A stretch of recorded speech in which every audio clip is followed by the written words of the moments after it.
L'IA hybride, c'est vraiment le domaine sur lequel je travaille le plus en ce moment avec les questions d'explicabilité. Et l'idée est justement de combiner des approches qui viennent de l'IA qu'on appelle symbolique et des méthodes d'apprentissage à partir de données. Donc, qui est le sens qu'on donne couramment à l'IA en ce moment, mais c'est pas la seule partie de l'IA. L'intérêt de combiner les deux, c'est de dire, on a beaucoup de choses dans les données. Effectivement, on peut apprendre beaucoup de choses à partir des données et il y a des algorithmes très puissants maintenant qui permettent de réaliser des tâches assez complexes uniquement à partir de données. Mais en imagerie médicale, on n'a pas toujours assez de données. Moi, je travaille beaucoup en particulier en imagerie pédiatrique, où là, il y a vraiment peu de données, heureusement pour les enfants d'ailleurs. Et il y a des pathologies qui sont rares, qui sont très spécifiques des enfants. Et les algorithmes d'apprentissage, ils souffrent un peu de ça parce qu'on a suffisamment de données. En revanche, on a énormément de connaissances qui ont été accumulées depuis des siècles, en fait. Et donc, combiner les deux, ça permet à la fois d'exploiter ces connaissances, mais aussi d'utiliser l'information qu'on a dans ces bases de données, même si elles sont plus limitées que dans d'autres domaines.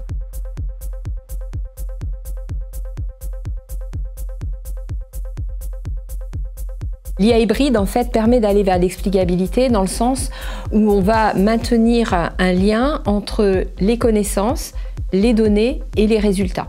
Par exemple, les connaissances vont guider l'interprétation des données pour arriver à un résultat.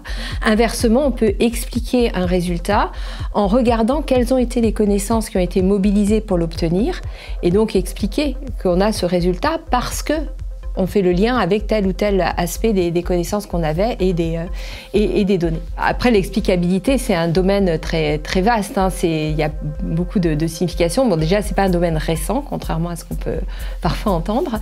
C'est un domaine très ancien. Enfin, les philosophes se le sont posés dans l'Antiquité déjà. Et ça a été formalisé, donc, surtout avec des approches logiques à la fin du 19e siècle, avec des processus de raisonnement qu'on appelle par abduction. C'est-à-dire, on a une base de connaissances, on a une observation et on essaye d'expliquer cette observation à partir de la base de connaissances. Voilà, donc on a beaucoup travaillé sur ces approches-là de manière logique. Donc là, on essaye de faire le lien avec les méthodes qui manipulent des données. Donc c'est là où on retrouve le lien avec l'IA hybride.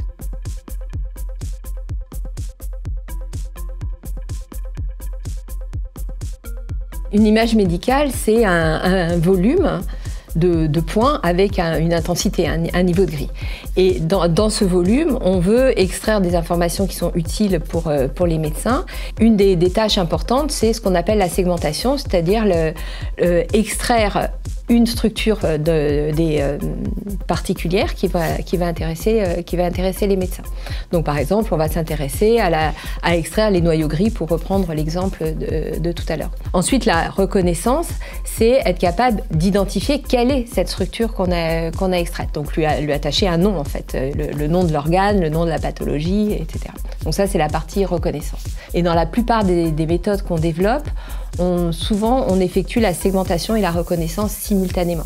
C'est-à-dire qu'on cherche à segmenter un organe particulier dont on connaît la nature, l'étiquette en quelque sorte, ou une pathologie particulière.